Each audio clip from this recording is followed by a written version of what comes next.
Por la señal de la Santa Cruz de nuestros enemigos, líbranos, Señor Dios nuestro, en el nombre del Padre, del Hijo y del Espíritu Santo. Amén. Señor mío y Dios mío, creo firmemente que estás aquí, que me ves, que me oyes. Te adoro con profunda reverencia.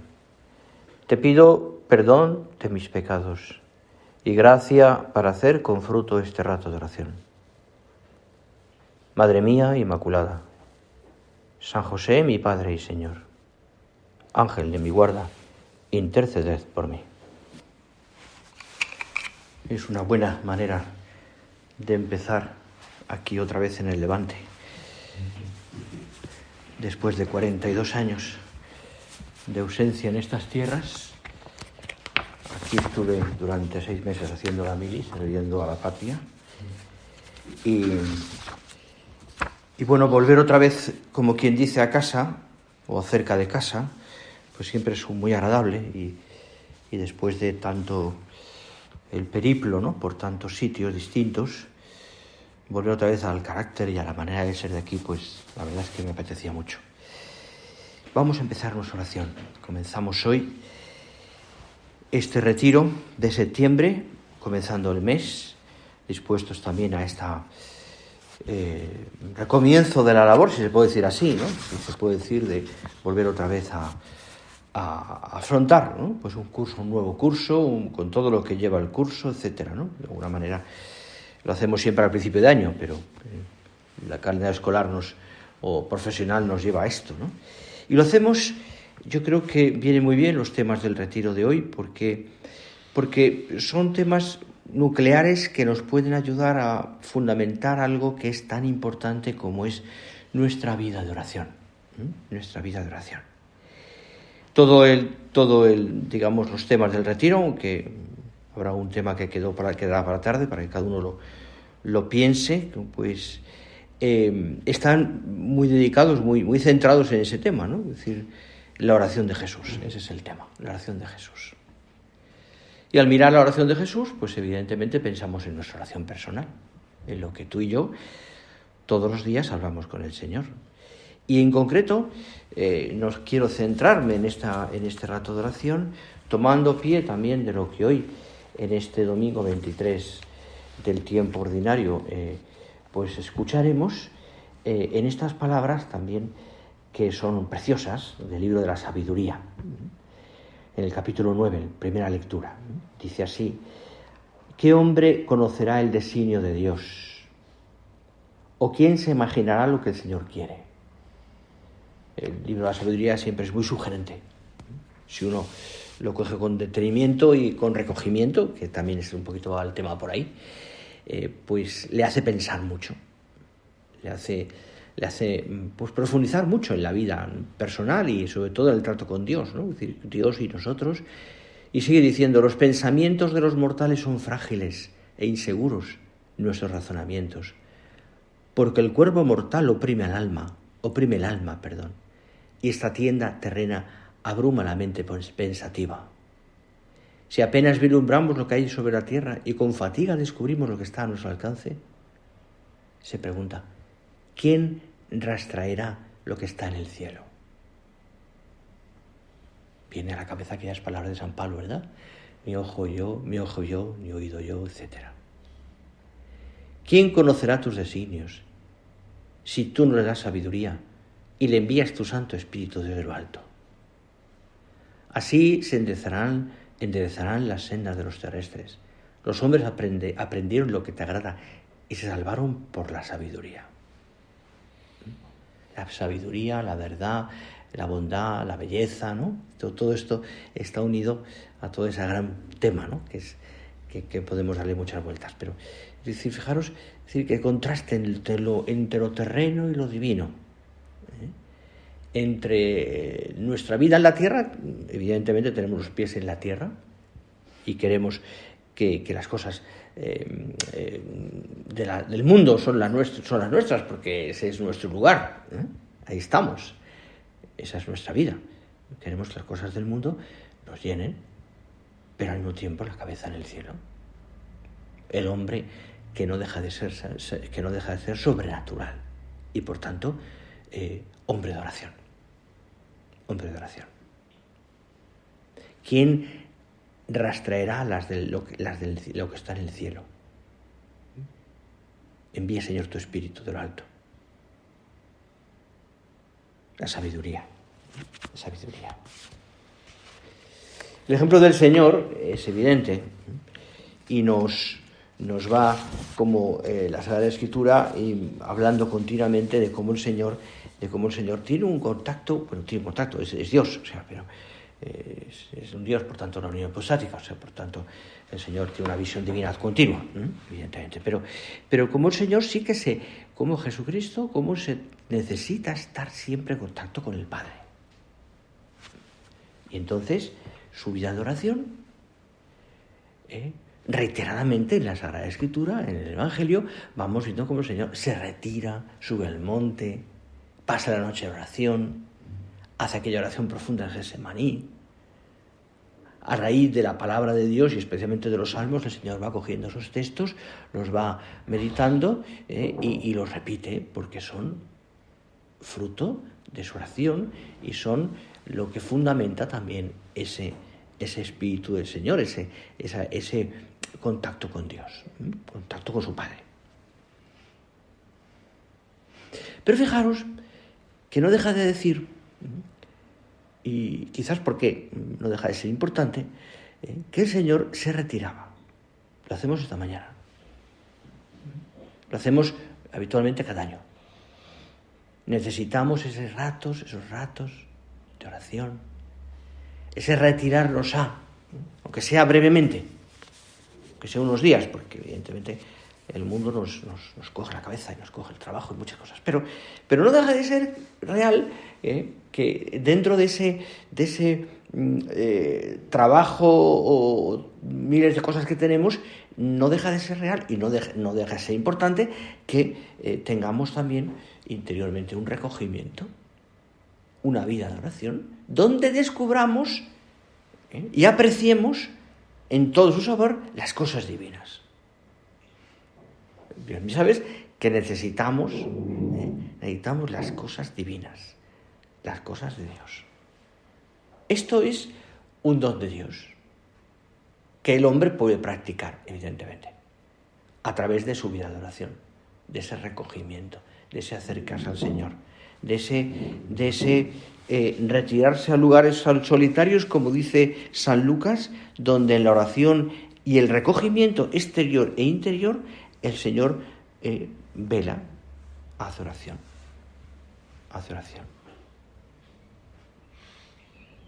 Hemos de descubrir la necesidad de la oración y por tanto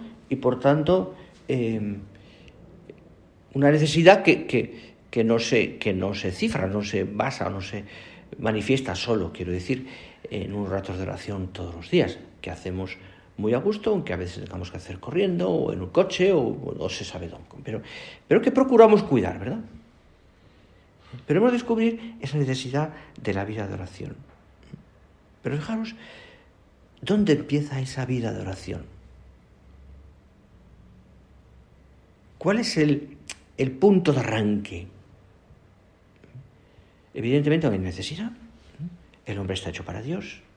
Aspiramos a las cosas del cielo. Evidentemente. No podemos vivir sin lo sobrenatural. Hay una intuición divina del hombre, que es el alma, y que por tanto hay una chispa divina que nos hace pensar en lo sobrenatural. Todo nos debería llevar a Dios. Evidentemente, a veces podemos ser hombres muy carnales y no espirituales, y eso nos achanta o no nos deja tanto, pero hay en el fondo del alma siempre ese deseo de Dios. Hace unos días, despidiéndome de unos padres del colegio, tuve café con ellos, muy majos, tienen 3 hijos, y el pequeño, que está en primaria, que es el que yo he tratado más, pues es un chico que tiene una intuición espiritual sobrenatural muy llamativa, muy llamativa. No porque se pasen las horas en el oratorio, porque no, juega con todos, pero hay una intuición, ese crío, que es muy sobrenatural, ¿no? Eso decía sus padres, ¿no? Evidentemente, conociendo a sus padres, te das cuenta que nace de lo que nace de los padres, que son estupendos, ¿no? Pero se nota en las almas esa intuición sobrenatural. Hay algo de Dios ahí, que Dios llama, tira. Bueno, pues ¿de dónde nace? Pues sencillamente de lo que dice San Juan en una de sus cartas. Dios nos amó primero. Tú, Señor, nos amaste primero. Tú eres el que inicias ese proceso de vida, de oración, que cada uno de nosotros también vamos desarrollando después con el tiempo. Y en nuestro caso, además, por nuestra vocación sobrenatural y por todo lo que el Señor nos ha dado, los dones, los talentos, la reciclamos, la formamos, la hacemos crecer. La hacemos crecer. Pero Él nos amó primero. Empiezas tú, Señor. Tú nos creaste. Tú nos mantienes en el ser. Tú, Señor, nos diste la vida, la fe, tantas cosas, porque nos has amado primero. A ti, a mí y a todos los hombres. Me amó y se entregó a sí mismo por mí. Él, por tanto, siguiendo esa lógica, nos habló primero. Creó Dios al hombre y a su imagen. A imagen los creó, varón y mujer los creó, y los bendijo. Y les dijo, la voz de Dios, creced, multiplicaos, en fin, y les dijo. Esa palabra inicial de Dios se puede, creo, reconocer ya como el deseo de Dios, que Él mismo ha sembrado en nuestro corazón y que se despierta en 1000 experiencias distintas, tuyas, mías, de tantos hombres. Pensad, por ejemplo, en Moisés, de quien se dice en la Escritura que era amigo de Dios, que hablaba con Dios cara a cara, en el Oref y en fin, tenía una amistad especial con Dios. En el monte de Dios, allí el ángel del Señor se le manifestó en forma de fuego, de llama de fuego, en una zarza. La zarza ardía, pero no se consumía. Moisés se acerca ante tal prodigio, se pregunta por qué no se consume la zarza, no por mera curiosidad ante un evento extraordinario, sino porque entiende Moisés que hay algo ahí más trascendente, algo que le supera. Por eso le llama la atención. Nosotros también en nuestra vida, podemos sorprendernos ante sucesos, eventos que nos abren a una dimensión, podríamos decir, más honda de la realidad. Un descubrimiento íntimo, eso que decimos al comienzo de la oración o al final, es decir, una emoción, un propósito, un afecto. Algo que quizás otras veces nos ha pasado inadvertido, un texto de la Sagrada Escritura, un libro espiritual, algo de nuestro Padre, unas palabras. Intuimos en esas cosas, o en lo que sea, pues como la presencia de Dios. Reconocemos sus dones, o incluso de esos momentos en los cuales lo hemos pasado mal o ha habido una contradicción, aquello nos ha hecho madurar y nos ha ido preparando para afrontar circunstancias distintas, tareas distintas. Hemos ido como profundizando en nuestra vocación y en nuestra vida a través de esas cosas, porque las hemos rezado, porque ya hemos descubierto al Señor, porque las hemos aceptado, porque hemos ido descubriendo esas cosas a través de la vida de oración, hemos ido descubriendo al Señor, que Dios me habla, Dios nos habló, Dios nos amó primero, Dios nos habló primero. Y entonces experimentamos la necesidad de orar, de agradecer, de pedir perdón. es pedir perdón.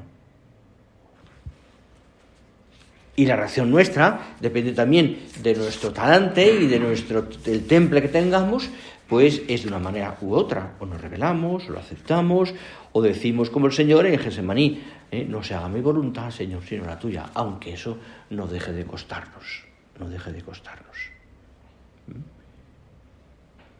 Y yo creo que y todos hemos visto muchas veces también esas experiencias, ¿no?, en personas que después de muchos años de vida de oración, con los que convives o con los que estás tratando y que a lo mejor pues no te parecen nada especiales porque todos hemos tratado a gentes pues que se nos ha ido al cielo, pero que hemos visto cómo han llegado al final de su vida, y en ese momento, cuando ha venido el momento del sufrimiento, de la agonía o del momento más difícil, han llevado aquello con una serenidad, con una paz, con una alegría, sin dejar de tener contradicción interna, y sin dejar de tener momentos de oscuridad, por así decirlo, porque eso es normal, pero han ido llevando aquellos sucesos con una paz, con una serenidad, con una sonrisa impresionante. ¿Por qué? Porque hay vida de oración, porque hay trato. Entonces, los sucesos de la vida, normales o extraordinarios, se toman de una manera muy concreta. Se aceptan porque se ve a Dios en esos. Este curso anual, hace unos días acabamos en Olveira, teníamos allí a don Jesús Sánchez Guillén, un maravilla, un tío. Y cuando me lo encontré al comienzo del curso anual, yo lo conocía mucho, no lo reconocía. Y me dijo, hombre, me habló y ya lo reconocí, y me dijo, ¿qué tal, Javier? Y le dijo, ¿qué te ha pasado? Mira, tengo un cáncer. Me quedan 4 o 5 meses de vida. Tal cual. Bueno, al final del curso anual tuvo que irse antes por una serie de circunstancias, pero durante el curso anual, que todo el mundo lo sabía, en la situación de don Jesús, le vimos como con normalidad y haciendo lo que podía, pero nunca sin perder la sonrisa. Y seguramente que tendría muchos momentos de contradicción. Y pensar, ¿qué me está pasando? Y vas viendo a esas personas de la obra y no de la obra, que a lo largo de los años han ido como madurando sus vidas a través de una vida de oración, de un encuentro con el Señor, y han ido llevando todos los sucesos normales y extraordinarios con esa paz que te asombra. ¿Por qué? Porque detrás de aquellas vidas ha habido muchas horas de oración, ha habido mucho recogimiento, ha habido mucho encuentro con el Señor, ha habido mucho deseo de aceptar la voluntad de Dios. No sin dejar de costarnos, No somos ángeles ni santos en la tierra, luchamos por ser santos. Un día, en el colegio donde estaba antes, en Coruña, una niña de 3 años que empezaba a conocer a Dios y empezaba a sus pasos muy buenos, me miró y me dijo, ¿no? Oye, don Javier, ¿tú vives en el cielo? Y me quedé parado porque yo entendí que además que a esos críos hay que responderles algo y no mentirles, porque tienen intuición para darse cuenta. Y entonces me paré y le dije, mira, no, Cristina se llama. De momento no, pero estoy intentando. Que tranquila, ¿no? No vivimos en el cielo, vivimos en la tierra, pero luchamos por estar en el cielo. Y queremos tener el corazón en el cielo, en ese sentido, de hombres de oración. De hombres de oración. De hombres que se recogen, que rezan, que pasan las cosas por la oración. Que descubren a Dios en las más cosas más normales. Nuestro Padre en las huellas de la nieve. Aquello hay una intención de Dios, hay una acción del Espíritu Santo que le hace estallar el alma y pensar ¿qué puedo hacer yo por Dios? ¿Pero por qué? Porque detrás hay mucho tiempo de rezar. Y creo que es bueno que pensemos esto, que estas cosas las recemos, sobre todo para darnos cuenta, ¿no? Al comienzo de un curso y de todo lo que nos pueda el Señor pedir a cada uno de nosotros, decir, Señor, tengo que ser hombre de oración, tengo que afrontar todo, mi trabajo, la vida de familia, el trabajo personal, mi salud, desde este punto.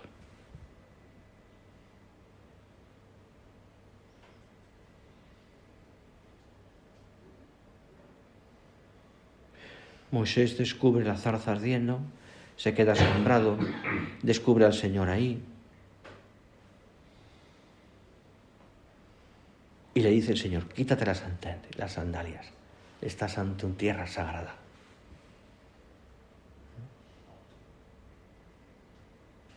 Se quita las sandalias, se cubre el rostro, porque está ante algo que le es trascendente.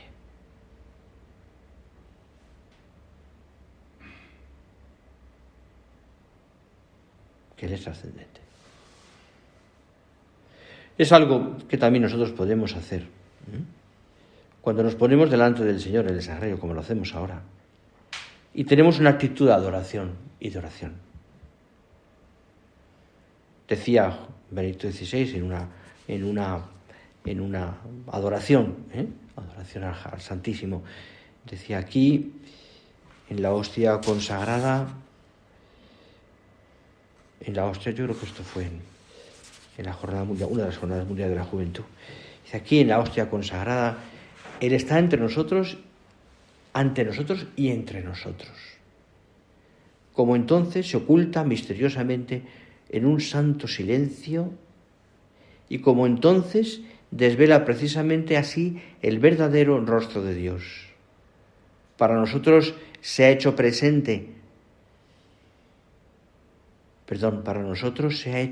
grano de trigo que cae en la tierra y muere y da fruto hasta el fin del mundo. Está presente como entonces en Belén y nos invita a la peregrinación interior que se llama adoración.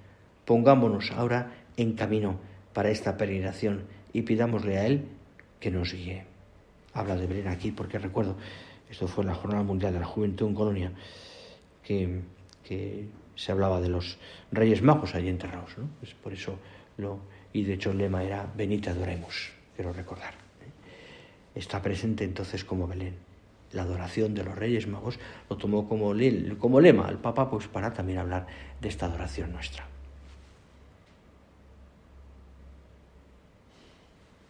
Moisés habla con el Señor, se cubre el rostro, se quita las sandalias, es consciente de lo trascendente. Me imagino ya, se arrodilla. Cuando nuestro Padre escribe, ¿no?, ante el 2 de octubre del 28, ¿verdad? Pocas cosas cuenta de eso. Hay un texto, como recordáis, del año 30, donde nuestro Padre habla de lo que le pasó en ese momento, muy breve, ¿no? Y una de las cosas que dice es, cuando él se da cuenta de esa intuición divina, ese chispazo primero, es, de rodillas me puse. Estaba en su habitación y me puse de rodillas, y allí el cuadro que pintaron y que está en la parroquia de los Paules, aquella de la Milagrosa, está nuestro Padre al lado de una silla danea y de rodillas, ante lo sobrenatural, ante las cosas de Dios. Tenemos una actitud de adoración, ya sea externa o también interna. Moisés recibe las tablas de la ley, la gloria de Dios se posa sobre el monte Sinaí, la nube lo cubre 6 días, y al séptimo llama al Señor a Moisés en medio de la nube. La gloria del Señor se manifiesta como un fuego devorador que es tremendo y que llena de miedo a los israelitas que están abajo esperando, ¿no? Esa nube, como bien sabéis, manifiesta la gloria de Dios y de alguna manera es una especie como de signo, de símbolo también de la presencia del Espíritu Santo. ¿Qué hace? La nube les recoge que haya un ambiente de intimidad entre el diálogo entre el profeta y el Señor. Creo que esto nos ayuda también, pues, para darnos cuenta de que en la oración nosotros tenemos que ejercitarnos en el modo de hacer oración que para cosas que faciliten la intimidad con el Señor. El silencio, la constancia,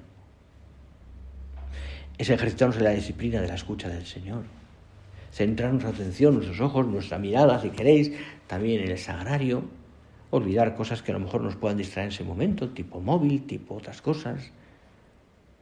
Estoy con Dios. Me ayuda ese texto, me ayuda otras cosas, quizás a lo mejor simplemente el silencio de estar mirando al Señor, contemplando. Creamos un ambiente, como aquí se explica también en ese texto de Moisés, para que haya recogimiento y por tanto adoración y por tanto deseos de estar con Dios. Y serenamente en el alma vamos abriendo el corazón, el alma al Señor. Y se crea ese ambiente que nos facilita tanto la oración. Eso quizás tengamos que hacerlo un día, pues por la calle, sí. O en el coche, evidentemente, o donde sea, o de un paseo. Pero es verdad, y sabemos muy bien, que todo ese ambiente de recogimiento nos ayuda mucho, que el silencio nos ayuda mucho.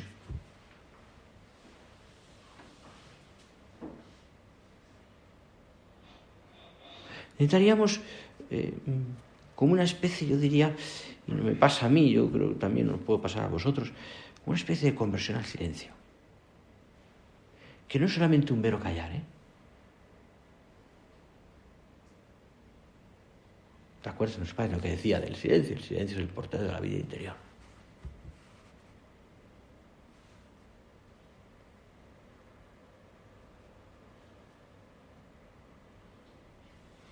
Hay un sacerdote de Vigo, ya mayor, que es muy intelectual y escribió varios libros, tiene varios libros, ¿no? Y uno no sabe nada de fútbol, ¿no? Pues no le gusta ni lo ve ni nada más, ¿no? Pero se atrevió a hacer un libro que tituló Dios y el fútbol. Y fue sacando textos de la Sagrada Escritura, más bien ¿no? de autores hablando del fútbol, de los jugadores, y uno de sacó fue el silencio del portero de la vida interior, ¿no? Dijo, como nos reíamos mucho con él porque siendo un hombre que no tiene ni idea, se atrevió a escribir esto, pero lo hizo con mucha gracia, la verdad. El silencio es el portero de la vida interior. Mientras los sonidos, las pasiones internas nos apartan de nosotros mismos, el silencio nos recoge, nos lleva a interrogarnos sobre nuestra vida. La locuacidad, el activismo, no nos acerca a Dios. Con la agitación hay poco tiempo para recogerse. Bueno, yo creo que todo eso, todos lo hemos pensado muchas veces y nos ayuda mucho. Hombres de oración. El Señor nos pide a ti y a mí que seamos eso, hombres de oración. Es el tema de los temas de este retiro. Lo hacemos además, cuando nos ponemos en presencia del Señor a través de nuestra vida, de nuestra oración preparatoria, y le decimos al Señor pausadamente esas palabras: Señor mío y Dios mío, creo firmemente que estás aquí. Si uno reza despacito esa oración, incluso en la oración va meditándola, da muchos frutos. Está muy rezada, muy pensada, muy tratada por... Creo que eso ayuda mucho. Hay más oraciones, evidentemente, ponernos en presencia de Dios, pero llegas a la oración, intentas serenarte, centrar los sentidos en lo que estás haciendo y empiezas: Señor mío y Dios mío, creo firmemente, etc. Vamos dando pasos maravillosos, estupendos, y vamos fomentando eso, ¿no? Que es el tema recogimiento, descubrir a Dios, lo que decíamos en el libro de la sabiduría, ¿no? Descubrir a Dios, la sabiduría. Señor, necesitamos de ti, pararnos ante ti, adorarte, recogernos, mirarte, oírte, porque tú nos has amado primero, porque tú, Señor, nos has amado profundamente. Nos ponemos como María Santísima ante el Señor, como ella también, que ponderaba todo en su corazón.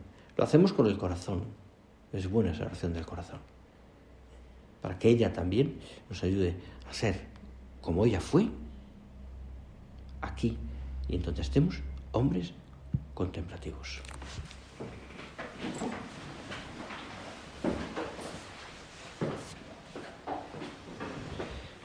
Te doy gracias, Dios mío, por los buenos propósitos, afectos e inspiraciones que me has comunicado en esta meditación.